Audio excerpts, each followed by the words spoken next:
प्यारे बच्चों, आज हम लोग कक्षा 12 विषय शिक्षा शास्त्र के अंतर्गत आधुनिक कालीन शिक्षा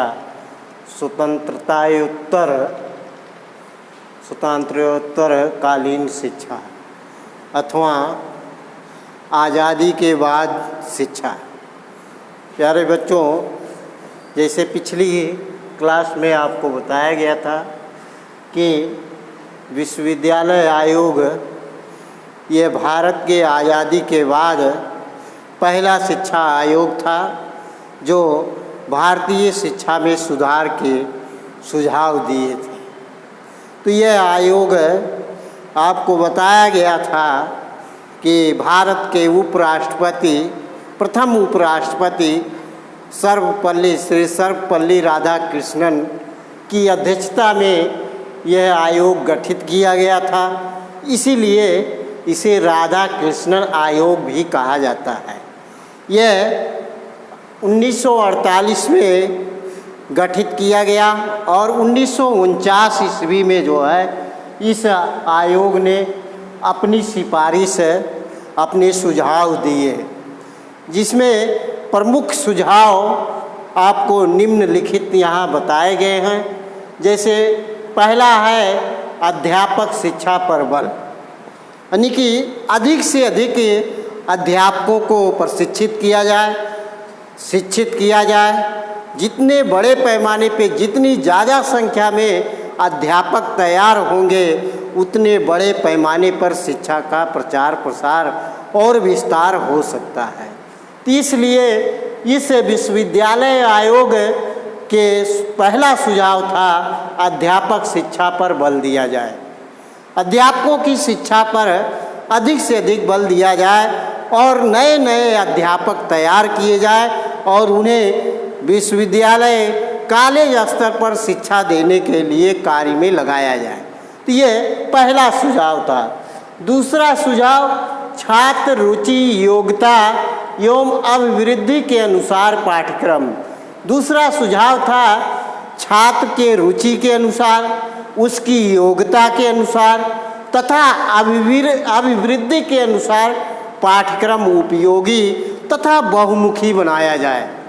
यानी कि यह दूसरा सुझाव था विद्यार्थी के रुचि योग्यता एवं अभिवृद्धि के अनुसार पाठ्यक्रम को तैयार किया जाए, जिससे उसके लिए वह उपयोगी हो और उसका बहुमुखी विकास हो सके।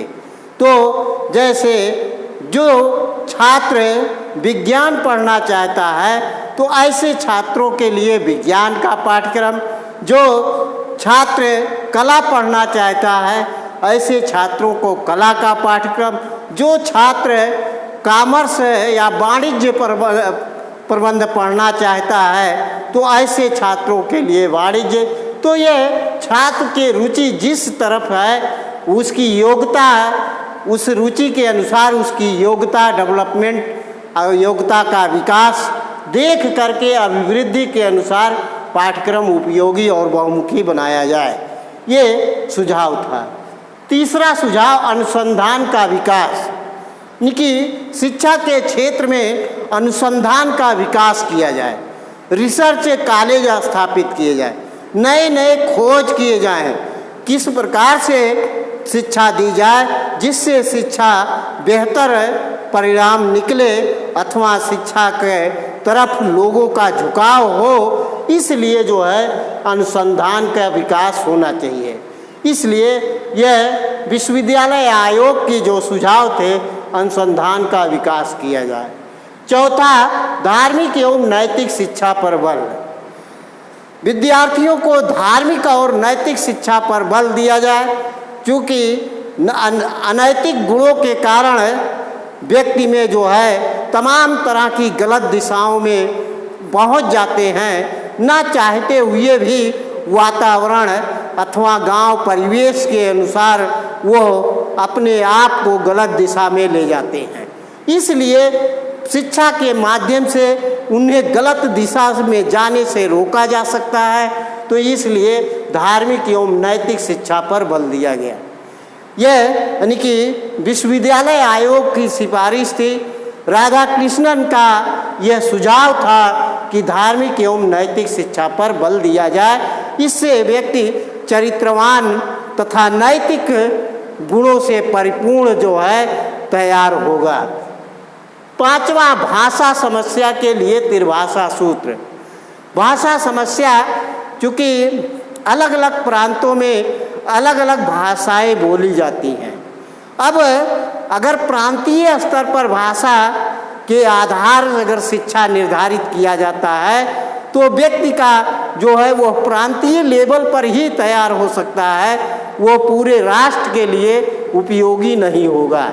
इसलिए भाषा समस्या को हल करने के लिए त्रिभाषा सूत्र स्थापित किया गया, जिसमें ये कहा गया कि बच्चा एक मातृभाषा अथवा स्थानीय भाषा को अध्ययन करेगा, उसके साथ दूसरी भाषा जो राष्ट्रीय स्तर पर बोली जाए उसे अध्ययन करना चाहिए। तीसरी भाषा के रूप में वह वैकल्पिक भाषा के रूप में उसको उपयोग में लाया जाए। इस तरह से त्रिभाषा सूत्र ला करके भाषा की समस्या को भी जो है हल करने का सुझाव दिया गया। परीक्षा संबंधी सुधार, परीक्षा में सुधार लाने के लिए भी सिफारिश की गई। विश्वविद्यालय आयोग के द्वारा परीक्षाओं में गुणात्मक योग्यता डेवलप करने के लिए, गुणवत्ता शिक्षा को गुणवत्तापूर्ण बनाने के लिए परीक्षा संबंधी सुधार का सुझाव दिया। आगे स्त्री शिक्षा, जैसा कि मालूम है आज़ादी के पूर्व स्त्री शिक्षा नाम मात्र का था, चाहे वो मध्यकाल हो, चाहे वो प्राचीन काल हो, चाहे वो ब्रिटिश कालीन शिक्षा हो, सभी जगह स्त्रियों की उपेक्षा हुई है। इसलिए आज़ादी के बाद ये जो पहला आयोग था स्त्री शिक्षा पर भी बल दिया कि अधिक से अधिक स्त्रियों को शिक्षा की तरफ आकर्षित करना चाहिए और उनमें शिक्षा का प्रचार प्रसार करना चाहिए। तो इस तरह से यह विश्वविद्यालय आयोग अथवा राधा कृष्णन आयोग की जो है ये सुझाव थे। आगे आपको माध्यमिक शिक्षा आयोग अथवा मुदालियर शिक्षा आयोग, माध्यमिक शिक्षा आयोग, माध्यमिक शिक्षा आयोग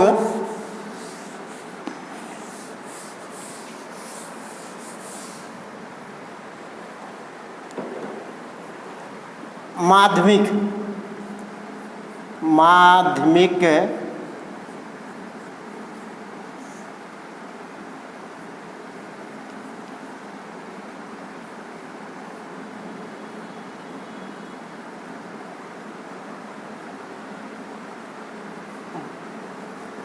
माध्यमिक शिक्षा आयोग अथवा मुदालियर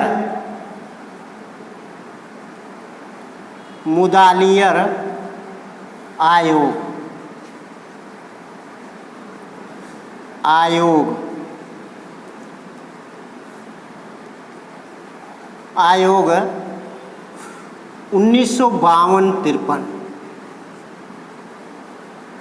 1952-53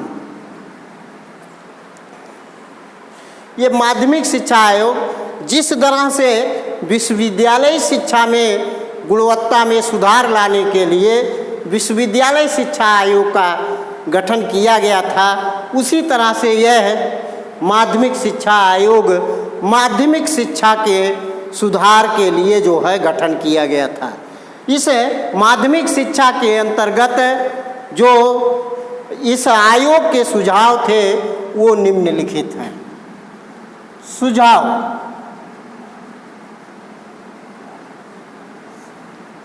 माध्यमिक शिक्षा आयोग अथवा मुदालियर आयोग, जिस तरह से आपको बताया गया कि जो है विश्वविद्यालय शिक्षा आयोग राधा कृष्णन की अध्यक्षता में बना था, उसी तरह से यह लक्ष्मण स्वामी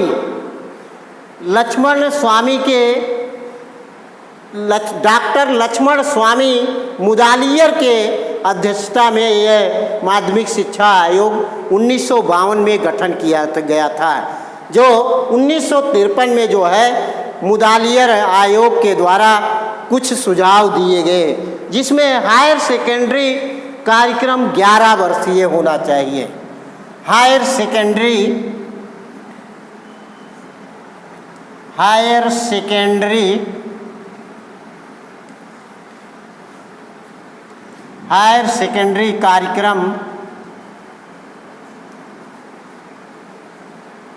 कार्यक्रम 11 वर्ष, ये सुझाव दिया गया था। 11 वर्षीय के आशय जो है,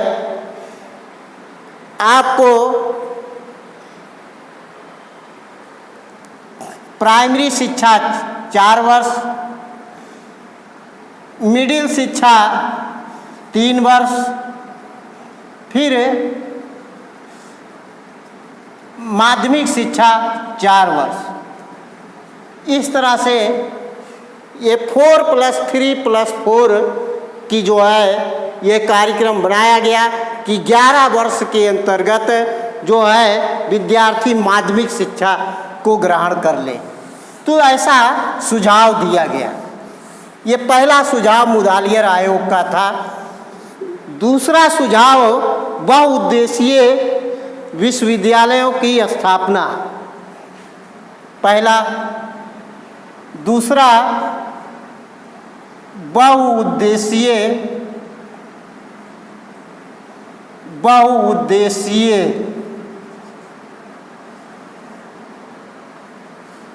बहुउद्देशीय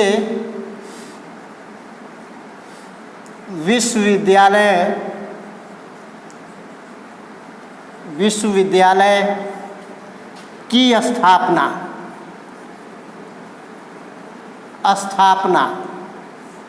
माध्यमिक शिक्षा आयोग के द्वारा विद्यार्थी जब माध्यमिक शिक्षा ग्रहण करने के बाद आगे शिक्षा ग्रहण करता है तो उसे विश्वविद्यालयी शिक्षा की ओर अग्रसर होना पड़ता है।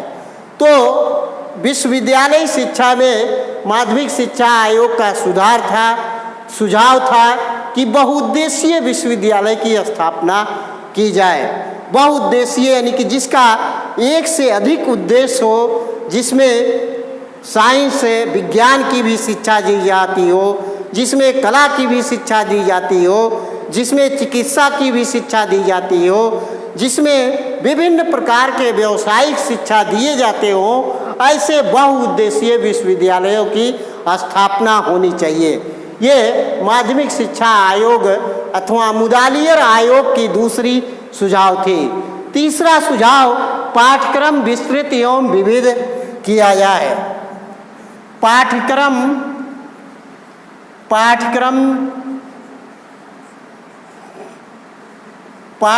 विस्तृत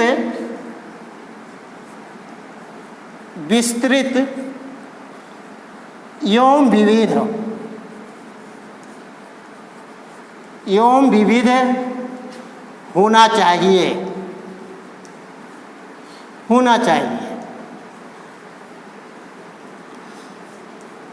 बच्चे में ज्ञान को भरने के लिए पाठ्यक्रम जितना ज़्यादा विस्तृत होगा, जितना ज़्यादा विविध प्रकार का होगा, उतना ज़्यादा उसके अंतर्गत ज्ञान को भरा जा सकता है। इसलिए माध्यमिक शिक्षा आयोग की सिफारिश थी कि पाठ्यक्रम विस्तृत और विविध होना चाहिए।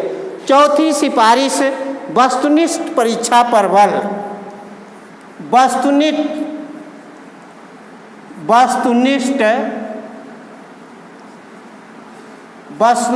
परीक्षा पर बल यानी कि जो परीक्षाएं वस्तुनिष्ठ तरीके से ली जाए।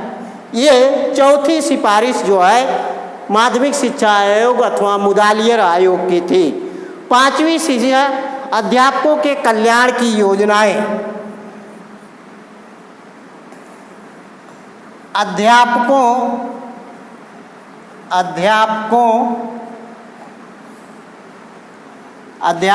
के कल्याण की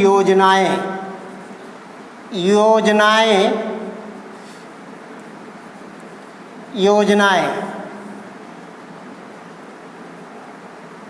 अध्यापकों के कल्याण की योजनाएं, क्योंकि अध्यापक के कल्याण की योजनाएं बनाई जाए जिससे अध्यापक मानसिक रूप से जितना ज़्यादा संतुष्ट रहेगा वो उतना ज़्यादा विद्यार्थियों को आगे बढ़ा सकता है अथवा विद्यार्थियों को अच्छी शिक्षा दे सकता है। इसलिए यह मुदालियर शिक्षा आयोग के द्वारा यह अध्यापकों के कल्याण की योजना का सुझाव दिया गया। तो इस तरह से प्यारे बच्चों, यह माध्यमिक शिक्षा आयोग का सिफारिश था। माध्यमिक शिक्षा आयोग के उद्देश्य, माध्यमिक शिक्षा आयोग के उद्देश्य, माध्यमिक शिक्षा आयोग के एक विस्तृत उद्देश्य थे जो यहाँ पर आपको वर्णित किया जाता है। माध्यमिक शिक्षा के उद्देश्य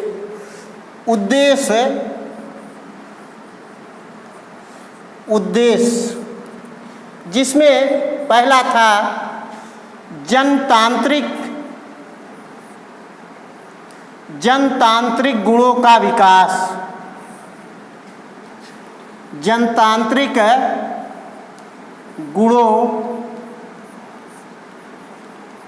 गुणों का विकास। माध्यमिक शिक्षा आयोग का उद्देश्य था विद्यार्थियों में जनतांत्रिक अथवा प्रजातांत्रिक मूल्यों को भरा जाए जिससे उनके अंतर्गत जनतांत्रिक गुणों का विकास होगा। दूसरा उद्देश्य था जीवन यापन की कला में दक्षता। दूसरा जीवन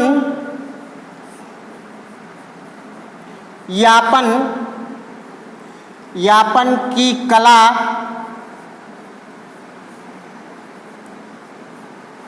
में दक्षता। विद्यार्थियों को शिक्षा ग्रहण करने के बाद उन्हें जीवन यापन करने के लिए किसी भी प्रकार की समस्या ना आए, ऐसी शिक्षा दी जानी चाहिए। तीसरा व्यक्तित्व का विकास।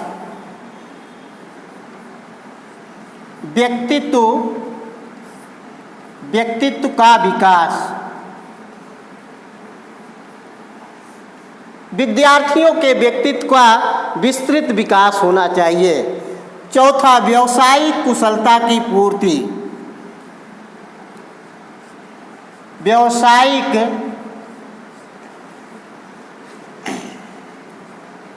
कुशलता की पूर्ति। विद्यार्थियों में व्यावसायिक कुशलता की पूर्ति होनी चाहिए।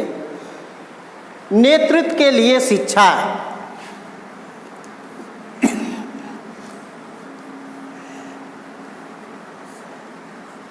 नेतृत्व के लिए शिक्षा, ये मुदालियर शिक्षा आयोग के उद्देश्य थे। तो प्यारे बच्चों, आज इतना, आगे अगले दिन बताया जाएगा। इस वीडियो को अधिक से अधिक देखें। धन्यवाद।